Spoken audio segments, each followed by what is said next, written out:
I'm going to talk to you today about why I believe now is an incredible time to get some exposure to, or at least learn a little bit about cryptocurrencies and blockchain technology. And also why I personally am putting my money where my mouth is and investing some of my own money into the cryptocurrency space.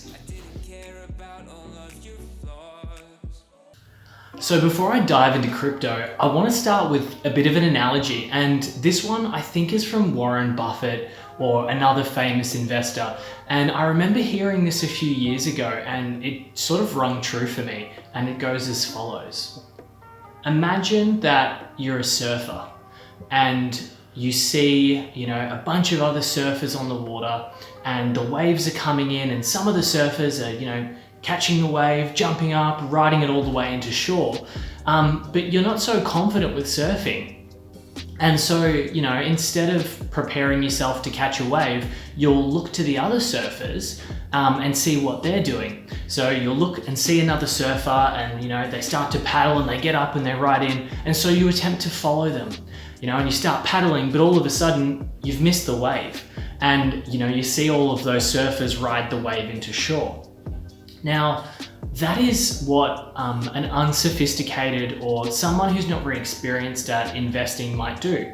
And as the analogy goes, an experienced investor will see that and realize that, they missed that opportunity. For example, Afterpay at $8 recently. And so rather than, jumping on when it's $50, instead just accept that, that wave has passed, and instead, look to the horizon and see, okay, what are the next waves coming? Look 2 waves down. Okay, there's a wave coming, I might miss that one, but what's behind it? And then look at the wave, see it's coming, get yourself, in position, start to paddle or whatever you do as a surfer, and then catch that wave and ride it all the way into shore. And look around while other surfers are scrambling to catch that wave, but ultimately miss it because you were ready. I believe that crypto and the blockchain technology that it's built on is going to be one of these next future waves. And I personally believe that it's going to be a major wave in the future. And I actually think not too far in the future either. So reason number 1 why I believe in this is utility adoption.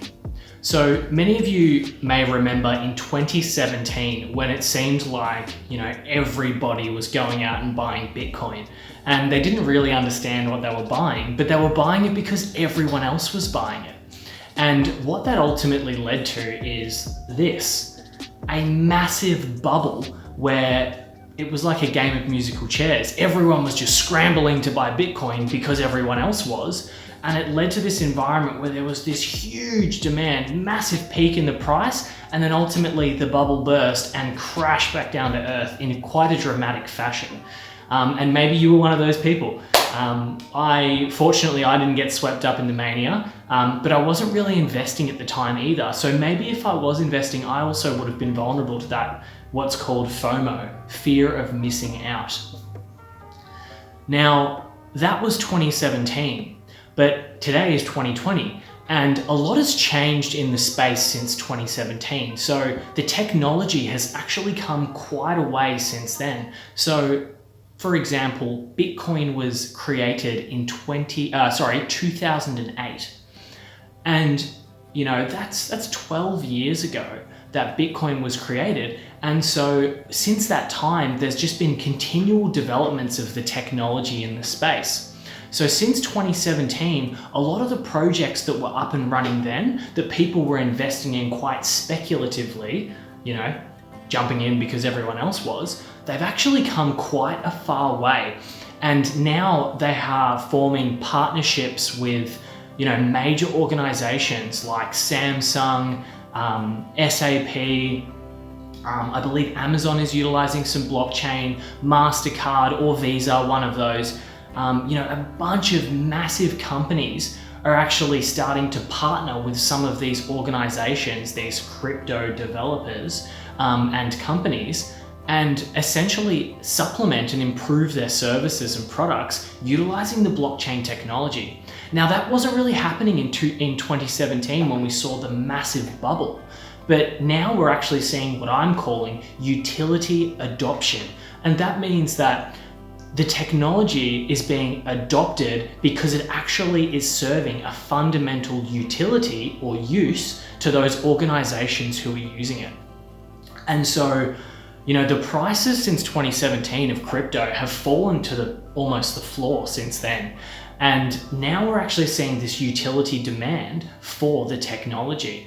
So I think it's actually poised for quite an incredible future, especially since there is big partnerships forming and amazing developments in the space. So reason number 2 is institutional money or institutional investment. And what I mean by this is large fund managers, large pension funds in the US, in Australia, we would call these superannuation firms, big pools of money, billions, tens of billions of dollars of funds under management. Those fund managers who manage those are starting to look to Bitcoin and the cryptocurrency space as an alternative asset class to add to their portfolios. So this year, since the start of the year, and I believe in last year as well, but particularly since the Corona crash, there's been massive amounts of hedge fund and mutual fund and managed fund money moving into the crypto space, particularly into the 2 largest market cap cryptos, Bitcoin and Ethereum. Now, for me as someone who's, sort of become somewhat obsessed with this space because it's such an incredible time to be learning about this, this is a pretty clear signal for me that this is an amazing time to start to move into the space because, you've got big traditional investment players who traditionally, they would buy as a hedge, gold and silver, and US treasuries, for example, without going into the technicalities of what they are. But now they're starting to get some exposure to cryptocurrency, which to me is just amazing. So why I think this is so valuable of an indicator is because I like to think of the quote, "A rising tide lifts all boats." As more money goes into Bitcoin and Ethereum from institutional investors, it lifts the sea of the cryptocurrency, and those who were previously holding Bitcoin will start to maybe use that to purchase other cryptocurrencies and back other projects, crypto, that they believe in.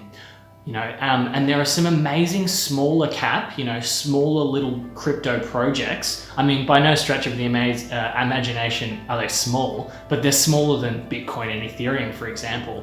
But there are so many up and coming incredible projects in the space that, as Bitcoin rises, everything else is rising too, as more people are investing in what these are called altcoins. So the third reason why I believe that cryptocurrency is an amazing asset class to get some exposure to at the moment is because, it's still quite new. So even though Bitcoin, for example, was created in 2008 and has been around for a while, the technology itself and sort of the broader crypto ecosystem, over the larger life cycle of other industries and sectors, it's in its infancy. It's still so young. So if you start to learn about this space and get some exposure now, you're actually largely ahead of the curve because, we're not at the stage where this technology and these sorts of asset classes, as I'll call them, are being, adopted by mainstream retail investors like you and I, and even, funds as well. So it's still not reached its maximum potential yet. We're still just in the early stages. So, I see that as, if we look back to the wave analogy, the wave's coming and it's getting closer.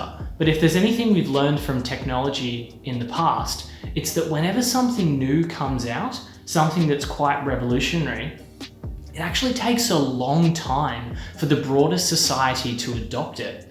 And if we look to the developing countries, that's where there's been the biggest adoption of crypto in the world, in the developing countries. So one example is one project called ETN, Electroneum, I believe it's called.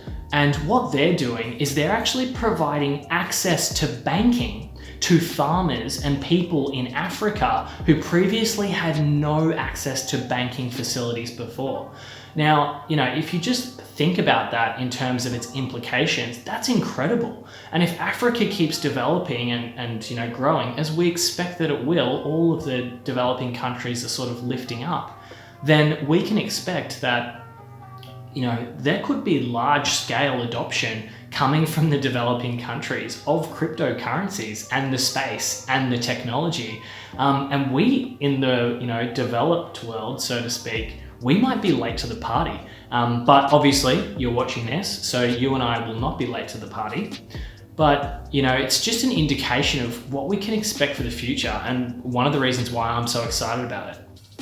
So something I want to clear up is cryptocurrency in general. So without going into the technicalities of what it is and how it works, buying crypto isn't just like buying, some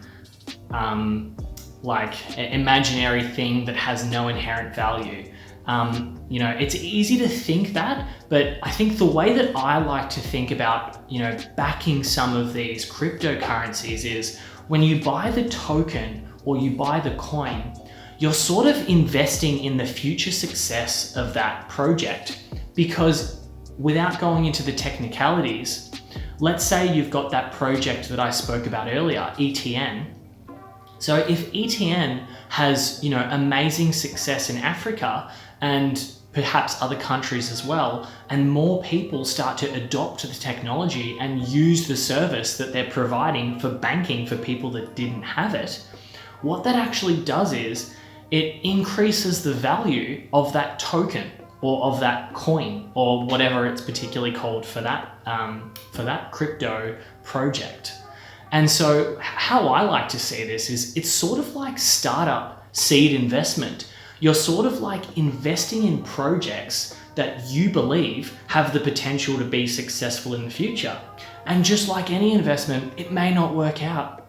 And a competitor may come along and do it better. But ultimately, we can think about it instead of it just flipping coins and gambling and speculating. We can actually look at it as though, this is an opportunity to back some amazing projects that are looking to, have huge impacts and provide really important things to society. Like farmers in Africa who can't bank. That's incredible. You may be asking, well, are you, James, putting money in crypto? Well, the answer is yes, I am, but I'm not putting all of my money in crypto. So I am a big fan of shares because I understand to a reasonable degree how businesses work and operate. And I believe in that as an asset class because it's proven and I understand it. Now, I also am learning about cryptocurrency quite a lot and the technology that it's built on. And the more that I'm learning about it, the more that I realize that this is an amazing potential, asset class and an incredible opportunity that, we have right now in 2020 in the midst of the corona crash, when there's all of this chaos and mayhem in the world. And if there's one thing that we can learn from history, and even just looking at the US right now, it's that innovative and disruptive technologies, they take market share when there's a crisis. They come out ahead. They end up stealing the show from the incumbent established players. So if we look to the US at Tesla and the motor industry, Ford Motor Company, I believe, is on the brink of bankruptcy. And General Motors is also in a lot of trouble. And then you look at Tesla, a disruptive, innovative, technology-focused company, and they are just dominating the space in such a short amount of time. And if we look around, the stocks that are just killing it right now, they're all tech stocks because the big incumbent players, they don't have time to innovate. They don't have time and resources to be able to compete with the innovators. And so they end up spending their resources trying to protect their own way, the old way, the status quo. And the innovators end up getting more customers, providing a better service for cheaper, and ultimately stealing massive market share and potentially, destroying the incumbents in the process. So there are so many reasons. I could go on for ages on why I am really, really confident in the crypto space at the moment, and why I'm personally investing a portion of my own investment funds into the crypto space. So I'm not saying that you by any means should go out and pour your money into crypto, but what I am saying is, if you're not going to invest in this space, that's totally fine. But I think this is an incredible time to, at the very least, just learn about it. Figure out what the hype's all about, so that, as that wave starts to, get closer and closer, and more people start riding the wave, and you start to see it more in the news and in the media, you'll at least know and understand it. And even if you're not investing, that might give you a huge advantage in your, career, in your workplace, and in your profession. So that's it from me. If you want to hear more about this, if you'd like more of this kind of content, I'm considering creating just a crypto focused channel, because I kind of don't want to crowd out, certain audiences. If I talk about stocks and investing and analyzing companies here, and then I start talking about crypto, there's probably people that are just going to care about learning about crypto and not about stocks. And then there's probably people that are going to want to learn about stocks and not crypto. So given that the topic of this video was crypto, I personally use an exchange called CoinSpot, which is regulated in Australia. So if you're an Australian and you want to get some exposure and you've already decided and made your mind up, I'll put a link in the description somewhere for a referral link, so that if you set up an account with CoinSpot, do your research first, but if you set up an account with CoinSpot with that link, then we'll both get, I think it's like $10 worth of Bitcoin each. And who knows, maybe Bitcoin will 10x in the future, and that $10 will be $100 for us and more. Who knows? But anyway, I appreciate your attention, and I'll speak to you soon.